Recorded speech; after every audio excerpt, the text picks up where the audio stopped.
அம்பரமே தண்ணீரே சோரே அரஞ்செய்யும் எம்பெருமானந்த கோபாலா எழுந்திராய் கொம்பனார்க்கெல்லாம்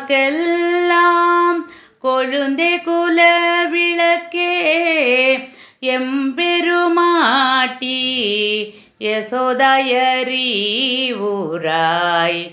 அம்பரம் உடறுத்து ஓங்கி உலகளந்த உம்பர் கோமானே உறங்காது எழுந்திராய் செம்பொற்கழலடி செல்வபல தேவா உம்பியும் நீயும் உறங்கெலோரெம்பாவாய்.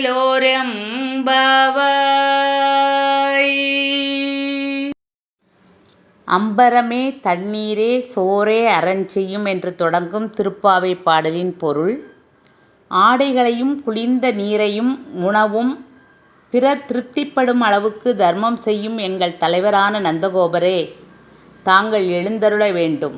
கொடி போன்ற இடைகளை உடைய பெண்களுக்கு எல்லாம் தலைவியான இளகிய மனம் கொண்ட யசோதையே, மங்களகரமான தீபம் போன்ற முகத்துடன் பிரகாசிப்பவளே, நீ எழ வேண்டும்.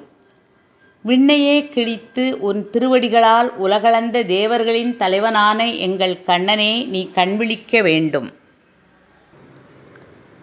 செம்பொன்னால் செய்த சிலம்புகளை அணிந்த செல்வத் திருமகனான பலராமனே, நீயும் உன் தம்பியும் உறக்கத்தில் இருந்து எழுந்து எங்களுக்கு தரிசனம் தர வேண்டும்.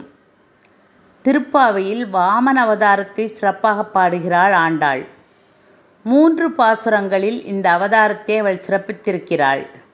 ஓங்கி உலகளந்த உத்தமன் பேர்பாடி என்று 3வது பாடலிலும், இந்த பாடலிலும் 24வது பாடலில் அன்று இவ்வுலகம் அளந்தாய் அடிபோற்றி என்றும் சொல்கிறாள்.